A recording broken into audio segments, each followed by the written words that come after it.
10 నెలల్లో 10 లక్షల ఉద్యోగాల భర్తీ ప్రక్రియను మోడీ నేరుగా చూస్తున్నారని కేంద్ర మంత్రి కిషన్ రెడ్డి నిరుద్యోగులకు శుభవార్త చెప్పారు.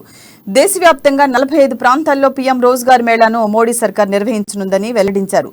ఇవాళ పీఎం రోజ్గార్ మేళాలో వీడియో కాన్ఫరెన్స్ ద్వారా పీఎం రోజ్గార్ మేళాలో మోడీ పాల్గొననున్నారు. ఇక హైదరాబాద్ లో పీఎం రోజ్గార్ మేళాలో కిషన్ రెడ్డి పాల్గొన్నారు. ఈ సందర్భంగా కేంద్ర ప్రభుత్వంలోనే వివిధ శాఖల్లో రిక్రూట్ అయిన 71,000 మందికి పీఎం రోజ్గార్ మేళాలో నియామక పత్రాలు జారీ కానున్నట్లు కిషన్ రెడ్డి వెల్లడించారు. కేంద్ర ప్రభుత్వ శాఖలలో ఉన్న ఖాళీలను వెంటనే భర్తీ చేయాలని మోడీ నిర్ణయం తీసుకున్నారని కిషన్ రెడ్డి అన్నారు.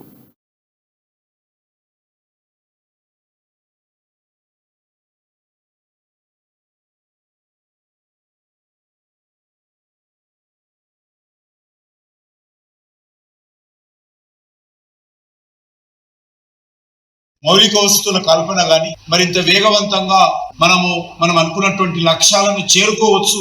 కాబట్టి మనం ఏమాత్రం ఆలస్యం చేయకుండా ఉన్నటువంటి వివిధ ప్రభుత్వ శాఖల కేంద్ర ప్రభుత్వ ఆధ్వర్యంలో ఉన్నటువంటి విభాగాలకు సంబంధించినటువంటి ఖాళీలన్నింటినీ కూడా భర్తీ చేయాలని చెప్పడం జరిగింది. ఆ రకంగా కొంత డాటా తీస్తే టోటల్ గా కేంద్ర ప్రభుత్వంలో 10 లక్షల ఉద్యోగాలు ఖాళీలు ఉన్నాయని తేలడం జరిగింది. అయితే వివిధ శాఖలకు మనం చెప్తే వారు సకాలంలో భర్తీ చేయరు.